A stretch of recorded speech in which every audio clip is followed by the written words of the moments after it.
दिव्या जरा कने छे सजना के याद में की बहुत रास गीतक फरमाइश है सबटा पूरा करब लेकिन एकटा गीत के विशेष फरमाइश है वो गीत के पूरा करी।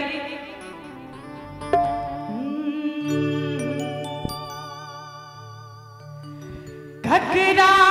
सोजा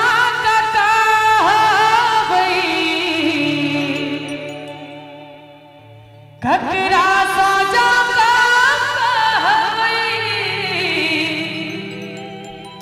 दिल की बात के दिव्या जरा कनै छी सजना के याद हमरा आवाज में काफी पसंद कल गेली गीत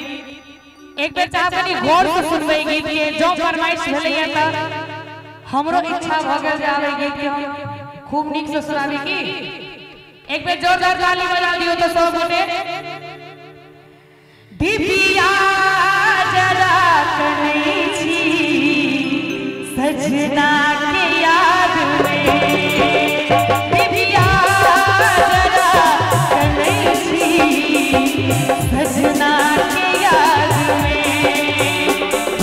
ककरा सोजा कहबै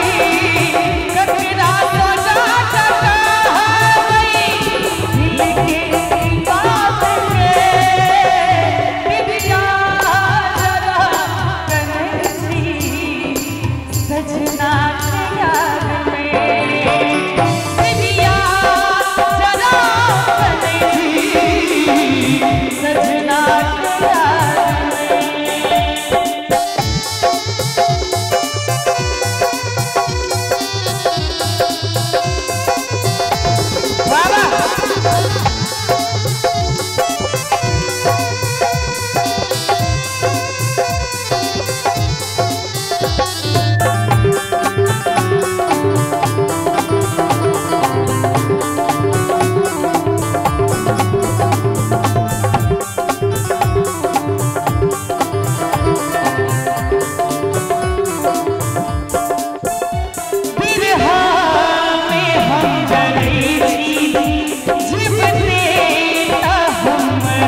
कहबे नीक लगले ताली बजाबो एक बेर सब को दे धिया जला